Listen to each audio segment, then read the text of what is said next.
नमस्कार, कृष्णा न्यूज में आपका स्वागत है। पूर्व विधायक डॉक्टर रश्मि आर्य सपा से भाजपा में। पूर्व विधायक ने लगाए समाजवादी पार्टी पर उपेक्षा के आरोप। पूर्व विधायक डॉक्टर रश्मि आर्य द्वारा भाजपा की सदस्यता लेने के बाद उनके आवास पर कार्यकर्ताओं ने भव्य स्वागत किया तथा जय श्री राम के नारे लगाए। पूर्व विधायक डॉक्टर रश्मि आर्य ने पत्रकार वार्ता में बताया कि सपा के पदाधिकारियों द्वारा बहुत दिनों से मेरी व मेरे कार्यकर्ताओं की उपेक्षा की जा रही थी। कई बार प्रदेश के पदाधिकारियों से शिकायत करने के बाद भी कोई तवज्जो नहीं दी गई, जिस कारण मैंने सपा पार्टी छोड़ने का निर्णय लेकर भाजपा की सदस्यता ली।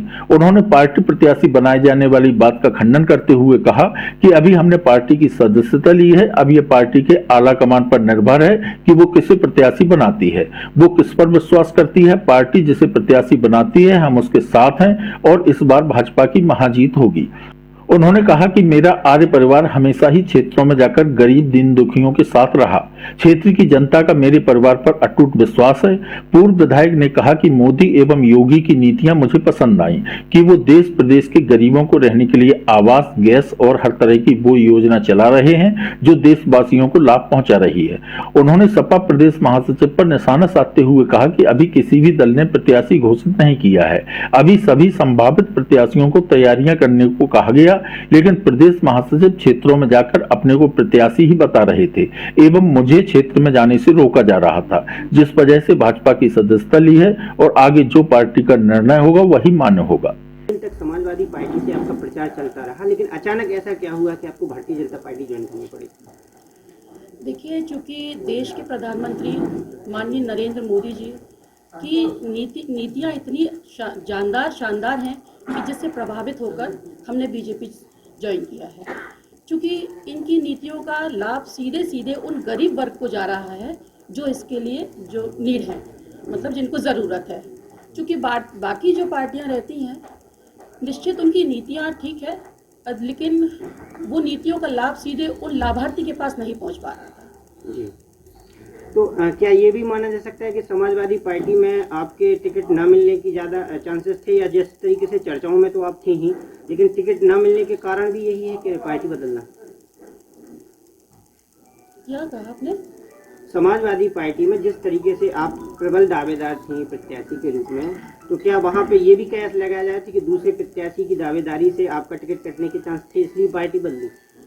देखिए, क्योंकि जिले में जो राजनीति चल रही थी वो थोड़ी ठीक नहीं थी। पूरे 5 साल लगातार मैंने अपनी पार्टी के लिए काम किया था। कुछ उनको शायद समझ में नहीं आ रहा था कि पार्टी के लिए वफादार कौन है और कौन नहीं, जिसकी वजह से मुझे बीजेपी ज्वाइन करनी पड़ी। हम आपसे ये जानना चाहते हैं, जिस तरीके से समाजवादी पार्टी मऊरानीपुर में अगर पहचान समाजवादी की पार्टी की है तो वो आपके परिवार से और आप लोगों की वजह से समाजवादी पार्टी की पहचान बनाई थी, लेकिन अचानक ऐसा क्या कारण हुआ? किस पार्टी की किन नीतियों से आपको विरोध करके भाजपा ज्वाइन करनी पड़ी? नीतियों का विरोध नहीं कहेंगे, लेकिन ये कहेंगे कि हमारे परिवार ने हमेशा से ही गरीब, असहाय और निचले वर्ग के लोगों का हमेशा सहयोग किया है, और हम ये चाहते हैं कि ये जो सहयोग हम करते आए हैं निश्चित ये आगे बरकरार रहे। इसलिए हमने भारतीय जनता पार्टी ज्वाइन किया है, क्योंकि इनकी नीतियाँ अच्छी हैं। इससे प्रभावित होकर हमने ये भारतीय जनता पार्टी ज्वाइन की है। हम ये चाहते हैं। आपका टिकट कंफर्म हो गया क्या? नहीं, हमने सिर्फ ज्वाइन किया है, हमने कंफर्म की बात अभी कही नहीं है। जिसका भी कंफर्म होगा, जो ऊपर से आदेश होगा, हम वही करेंगे। मैम, समाजवादी पार्टी में ऐसी क्या समस्या थी कि आपको भारतीय जनता पार्टी में आना पड़ा? क्या मुख्य क्या बातें रही उसमें आने की? टिकट ना मिलना, या यहाँ के जो कुछ 2-4 लोग हैं पार्टी से जुड़े उनकी वजह से, या तिलक चंद जी के यहाँ मऊरानीपुर में डेरा डालने से? देखिए, जब टिकट किसी का क्लियर नहीं हुआ तो क्षेत्र में कभी किसी को ये नहीं कहना चाहिए कि मेरा क्लियर हो गया। आज मैं बीजेपी ज्वाइन की हूँ, लेकिन मैं खुद कह रही हूँ आपसे कि मेरा अभी टिकट क्लियर नहीं हुआ है। पार्टी जो आदेश करेगी वो हम करेंगे, लेकिन तिलक चंद अहिरवार अगर इनका पार्टी में अगर क्लियर नहीं हुआ टिकट, तो उनको क्षेत्र में जाके ये हल्ला नहीं करना चाहिए कि मेरा क्लियर हो चुका है। ठीक है, ये पार्टी को ईमानदारी से काम नहीं कर रहे हैं, ये पार्टी को धोखा देने का काम कर रहे हैं।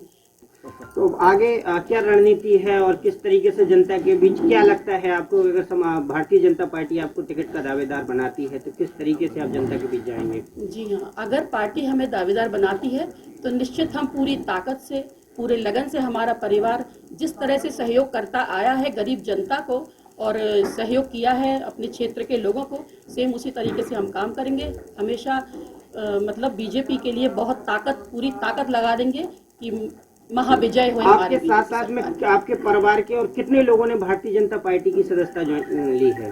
देखिए, आपको तो मालूम है कि अभी मैंने ले ली है, और जिसको लेना होगा वो आपको आगे भी पता पड़ ही जाएगा।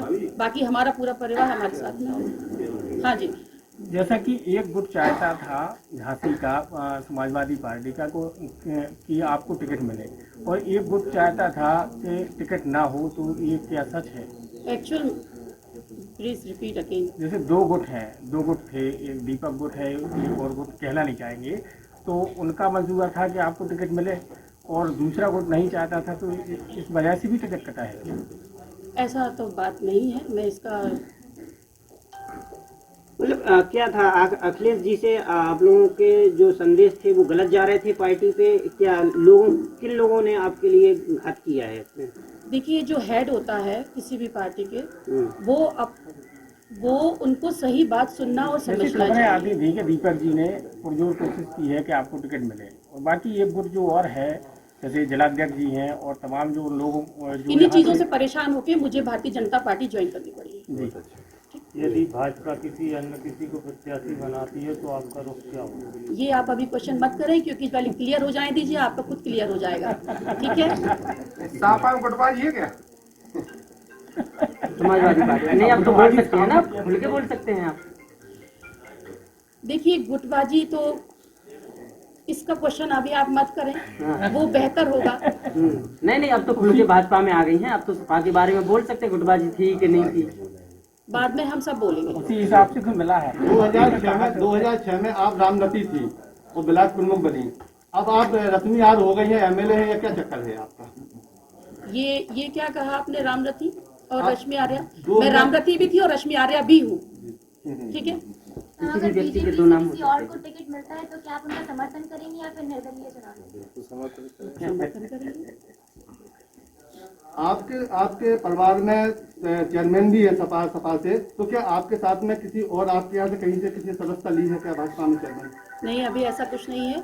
हमारे साथ हमारे चेयरमैन, कटेरा चेयरमैन हमारे साथ बैठे हैं, क्योंकि इन्होंने सदस्यता ली है। और निश्चित हमारा परिवार हमेशा उन लोगों के साथ रहता है जो असहाय, गरीब और दलित होते हैं, उनका हमेशा सहयोग देने का काम किया है। समाजवादी पार्टी की कितनी लॉबी आपके साथ रहेगी भाजपा में? सारी लॉबी हमारे। कृष्णा न्यूज के लिए झांसी से राजीव दीक्षित की रिपोर्ट। समय पर समाचार पाने के लिए लाइक, सब्सक्राइब एवं शेयर करें हमारा चैनल कृष्णा न्यूज, और जल्दी से समाचार पाने के लिए बेल आइकन का बटन जरूर दबाएं।